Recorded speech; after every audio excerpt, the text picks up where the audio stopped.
Anti-war protests are being held across the world after Russia invaded Ukraine. Supporters of Ukraine in South Korea have also been holding anti-war protests every week since February 27th to ask for various forms of support from the South Korean government. Following the latest interview with Ukrainians living in Korea, we decided to take part in the weekly protest and hear thoughts from anti-war protesters about their views on Moscow's invasion of Ukraine and some controversial issues being raised, such as Russophobia and crimes against humanity. Human Rights Watch has documented several cases of Russian military forces committing war crimes against Ukrainians. These are repeated rape, summary execution, and other cases of unlawful violence and threats against civilians. Also, Ukraine has been saying that Russian forces are using weapons that are widely banned because of the indiscriminate suffering they cause, such as white phosphorus bombs, cluster and vacuum bombs, killing more than 5,000 civilians in Mariupol. I don't know what to say because it's really awful actions. 이런 이제 극단적인 선택한 것에 대해서 굉장히 유감이고 민간인까지 희생시키면서 자기들과 얻기 위해서 하는 행동은 잘못됐다고 보고 있습니다. I'm mortified by looking at all the news. Like I'm looking at a lot of war reports and Ukrainian cities. They really look like a lot of the Russian cities. They really look like my hometown. It's just hard to talk about that. Like Ukrainians don't deserve it at all.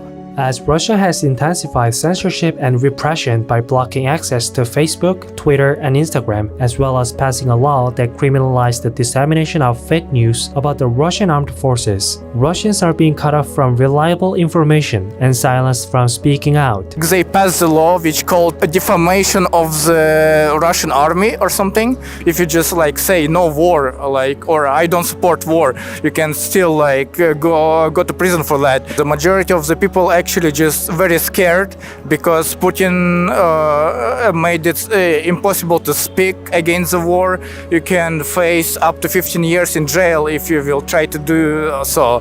러시아 사람들도 자기 목소리 내는 게 많이 어렵다고 생각합니다. 한국에서 시위를 할 수 있는데 근데 러시아에서 시위한다면 바로 체포하게 됩니다. Russian propaganda stories on Ukraine tells Russians that a fascist threat has spread across Ukraine, supported and orchestrated by the West. This narrative is not new.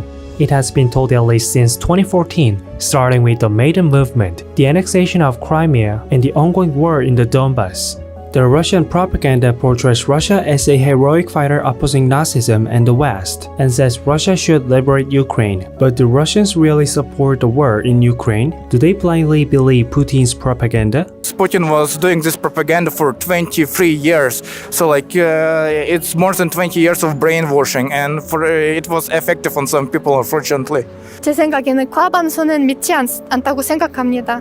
우리 러시아 국민들은 부친을 선택해본 적이 없었습니다. 특히 전쟁 때 이런 설문조사는 무조건 거짓말일 겁니다. 80% no, it's not the right number, I'd say.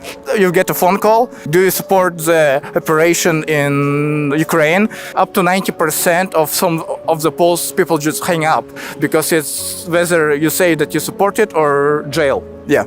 The Russian invasion of Ukraine and the subsequent criminal bombardment of civilians and their homes has served to confirm the resurgence of the world's anti-Russian sentiment, also known as Russophobia. Anna Kalashnikova, a Russian influencer, said a luxury brand Chanel denied her from buying earrings and a bag in Dubai because she is Russian. A convenience store in Gangneung, South Korea, spurred controversy for putting up a sign at the entrance that Russians are not allowed inside. Kristina Andreevna Ovchinnikova, a Russian YouTuber based in Korea who runs the channel Soviet Girl in Seoul, posted an explanation video after a series of malicious comments from netizens complaining, "Is the invasion of Russia my fault? No.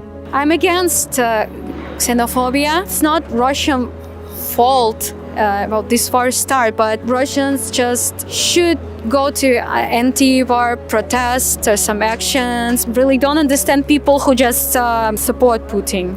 푸틴을 지지하는 사람도 있지만 푸틴을 지지하지 않는 사람이 굉장히 많기 때문에 우크라이나는 선, 러시아는 악 이런 식으로 생각하지 않고 이제 구별해줘서 한국에서나 만약 민주주의 국가니까 좀 판단을 좀 잘해줬으면 좋겠습니다. I'm gonna participate till the war is over. Something should be done for the military crimes which Putin did in Ukraine. Please understand that not all of the Russians support Putin and just understand that it's Putin's war. 개인적으로는 미안하고 안타까합니다. 전쟁이 일어나서 러시아인으로서 좀 많이 부끄럽습니다. 푸틴도 러시아 정부도 빨리 전쟁을 끝냈으면 좋겠고요. 그리고 자기 잘못을 인정하고 감옥에 갔으면 좋겠어요. 나 책임졌으면 좋겠습니다. 사실 이 전쟁에 대해서 좀 한국에서 관심이 좀 많이 줄어들었는데 관심을 좀 많이 가졌으면 좋겠습니다. 지금 세계적으로 지금 민족주의가 올라오기 때문에 지금은 우크라이나인데 나중에는 대만이 될 수 있고 끝까지 가면 저희 한국까지 될 수 있기 때문에 이런 전쟁에 대해서 좀 관심을 좀 많이 가져줬으면 좋겠습니다.